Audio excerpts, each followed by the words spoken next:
Hey, what's going on, guys? Welcome to an episode of Real Estate Nightmares. It's a series where two real estate investors look at the nightmarish scenarios that happen out there in the real estate world. I'm Carlos. Hey guys, I'm Miguel. All right, and Miguel's going to show us some of these nightmarish videos. Let's go, Miguel. What do All we right, got so today? What's so on the I've agenda? got I've got four videos queued up. They're all primarily geared towards either tenants that are really bad and currently in the apartment, and we're doing an inspection, or they're geared towards tenants that have already left, and this is the condition that they left apartments into. Now, these are all shorts. So we'll be pausing as we go through. I think you're in for a treat, Carlos. All Okay. right, so I'm going to share my screen. All right, here we go. It's party time. All right, I cool. can only imagine what you have. Oh my God. Starting off strong. Oh my God. All right, I'm gonna Full start playing. screen. You got a full Are you screen. ready? You ready? I'm gonna start playing this. It's gonna wait. Yeah, we gotta wait for you to full screen first. Yep. Okay. All right. You got it. Easy it. Yeah. Oh my All right. God. All right. Here we go.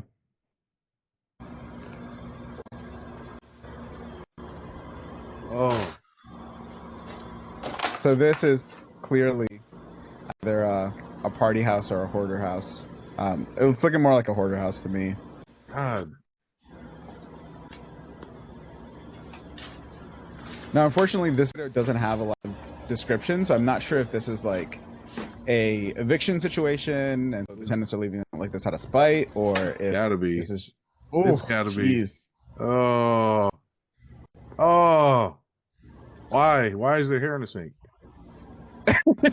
Oh.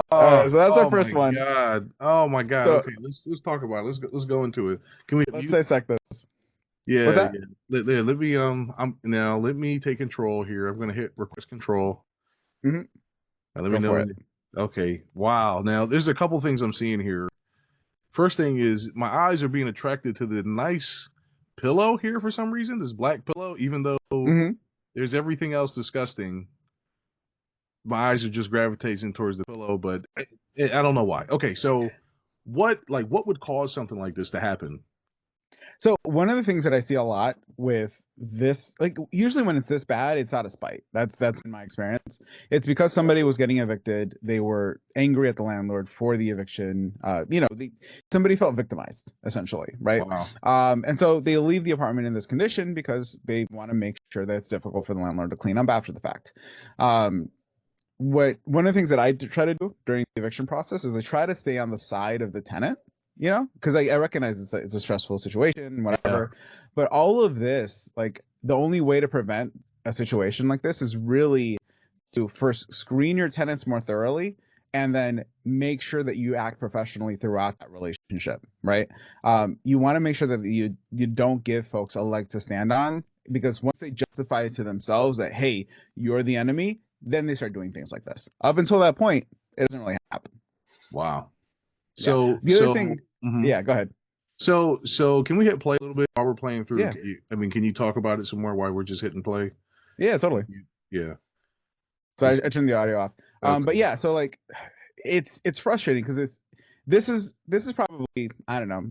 What would you estimate the cleanup cost? Just the cleaning, Carlos. I What, don't. I have no five hundred idea how bucks? much. I mean, I do have an idea of how much this costs, Yeah. but what do you think this is like?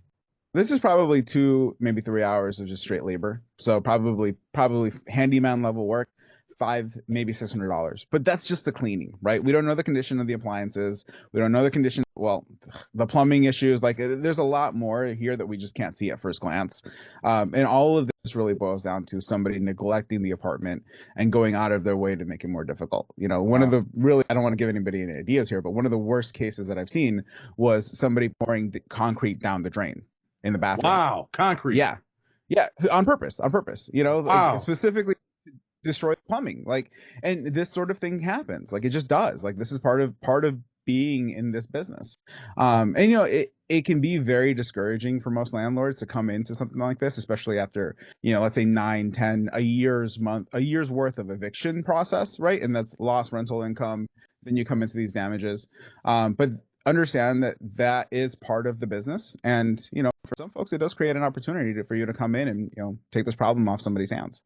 God, man, that looks disgusting. Yeah, not a good time. So let's move on to our next video here. So wait, hold on, wait. How much was yeah. that in repairs? Like, how much would that be to clean that up and just get it ready? I would say just the repairs alone, just the cleaning, that's probably $500. And then renovation costs, you're probably looking, depending on where this is, like let's assume that this is like in Philly, you're probably looking at close to $3,000 in turnover costs, assuming that you don't have in-house maintenance. And that's if you know the right people. Yeah. So and when I say cleaning, I'm not even talking about like actually cleaning the carpet here. I'm saying picking up all of the trash, and getting this to a point where an actual cleaning company would come in and be like, okay, we'll take care of the rest. Wow. Because they're going to charge you another $500 for them to do a deep clean. And again, that's assuming that you don't have to replace any appliances or anything else. It's not pretty and it is expensive. Good God. Okay. Roll the film on film. All right. So this this is from two folks. Good God. Yeah, I know. No, we'll save that one for a little bit. This is for two folks doing Faithful Homebuyers. I think that's Kentucky, South Kentucky. So yeah, we're gonna just jump in. This is an apartment walkthrough after. I'm pretty sure it's an eviction situation. All right, you can still see the screen, right? We need to share again. Ah, gotcha.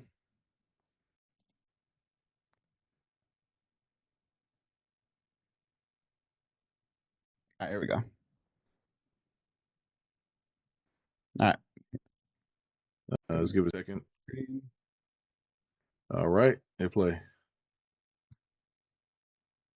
Anthony and Candace here, owners of Faithful Homebuyers KC. We're going to take you through a walkthrough of one of our rentals that we just had to do an eviction on, and this is how they left our property. So come with us. Come inside and take a look.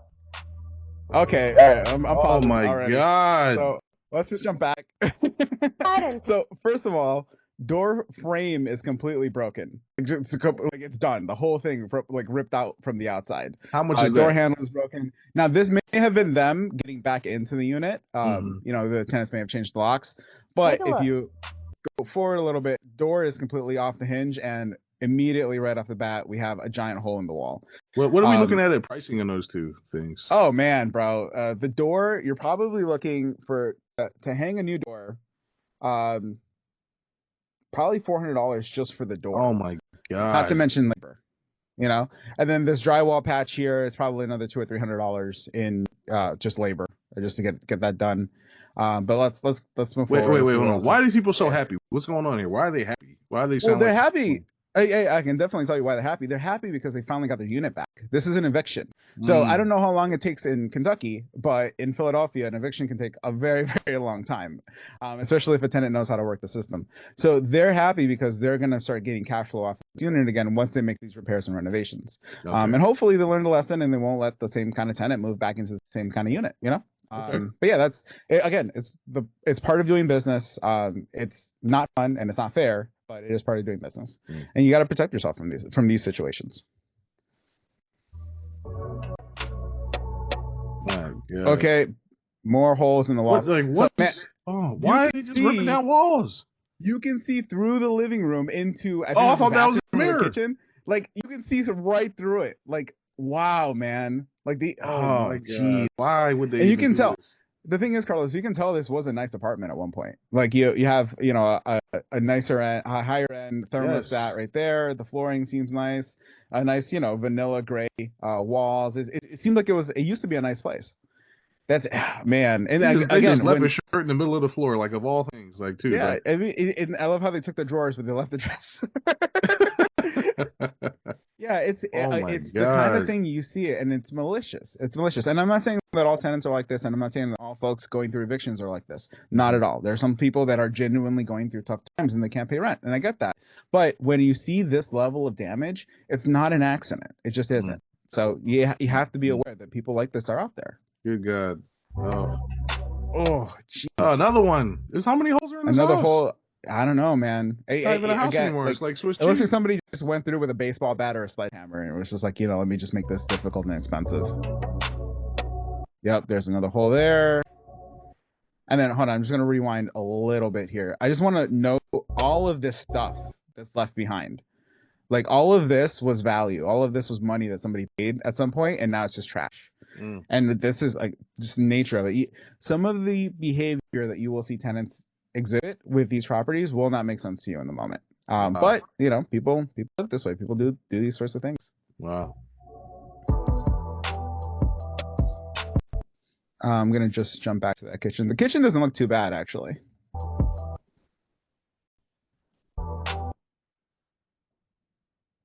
Yeah, I don't know if these were cabinets that they ripped off or it's just open shelving, but it looks like the hinges just maybe messed up. No damage to the backsplash here looks okay. Yeah, this actually doesn't look too bad. Now, the flooring, though, that's another story. I don't know what could have happened here to tear up the flooring like that. That looks like it's tile. So yeah, that looks really, really unfortunate. Maybe some water damage or some flooding or something.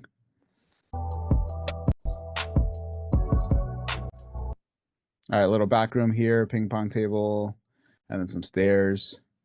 So yeah, the wallpaper is there ripping off of the wall. And then that back window is also broken. That's why it's covered in tape. Jeez. He's just gonna walk through like it's normal. Oh, you know.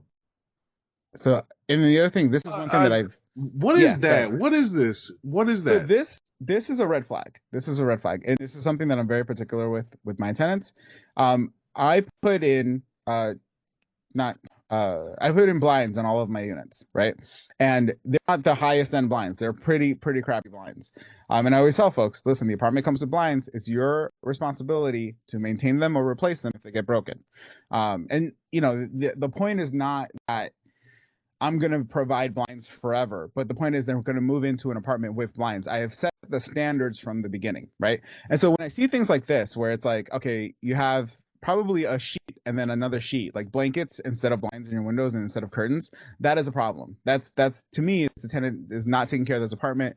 They don't know how to maintain it in any sort of decent way, and it immediately creates distrust within me because I know that I put blinds there to begin with. So yeah, and I make it clear to them, those are my gift to you. I am not going to maintain them. Why is it always a black like cloth or whatever? Why always black? Because it helps without the sun.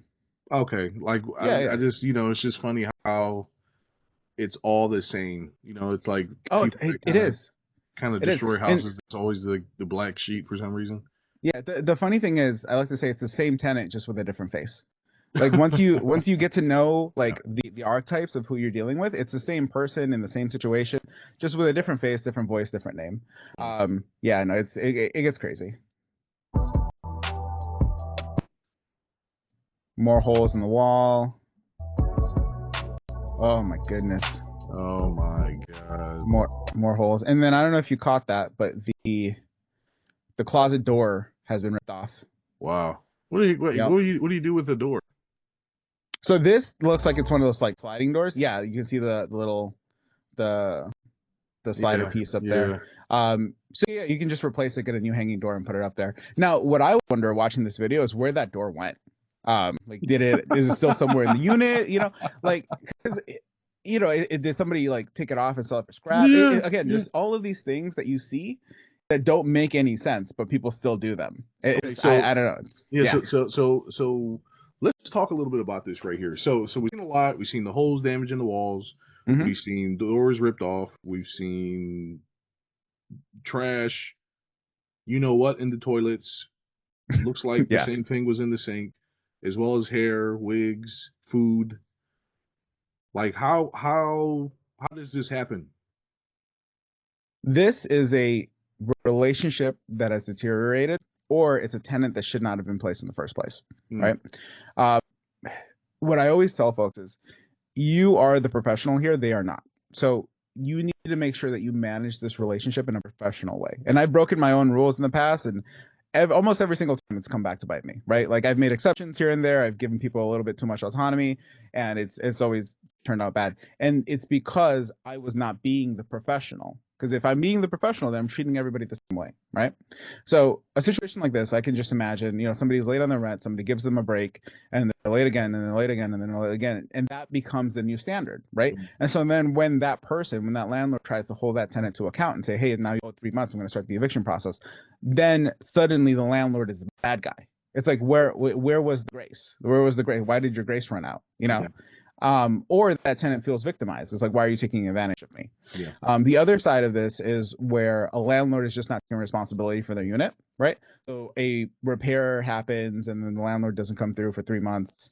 And you know, some promise is made and it's not kept, whatever. Again, you're not acting as the professional here. So therefore that tenant either feels like they're entitled to do whatever they want with the apartment. They're entitled not to pay rent, or they feel emboldened to take on whatever sort of malicious behavior that they had the intention of doing in the first place. And the other side is tenant placement, right? If you don't vet your tenants thoroughly, you can end up with somebody who has malicious intent moving into your asset.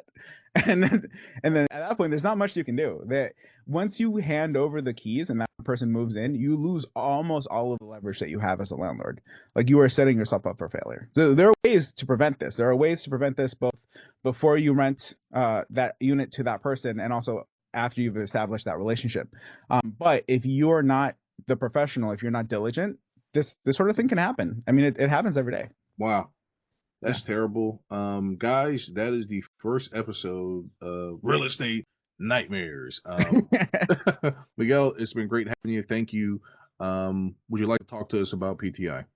Yeah, definitely. So PTI, we're launching this program. It's basically an investor school specifically geared towards investors who are working a corporate job or working some other entrepreneurial venture. You want to invest in real estate. You want the control. You want the returns, and you want to do it in a safe way that's not going to jeopardize your primary income. That's who we're here for. If you want to become a full-time real estate investor, we can definitely get you on that path. We can help you get there. However, if that's not your intention, but you do want exposure to this market, you do want to see an opportunity to grow a rental portfolio part-time on the side without stressing yourself out, we can absolutely get you there too. Okay, so let me ask this. Let's just say that they join the club, right? They join our real estate club. Yeah, we have real estate education, but more so, can we stop this thing from happening to them?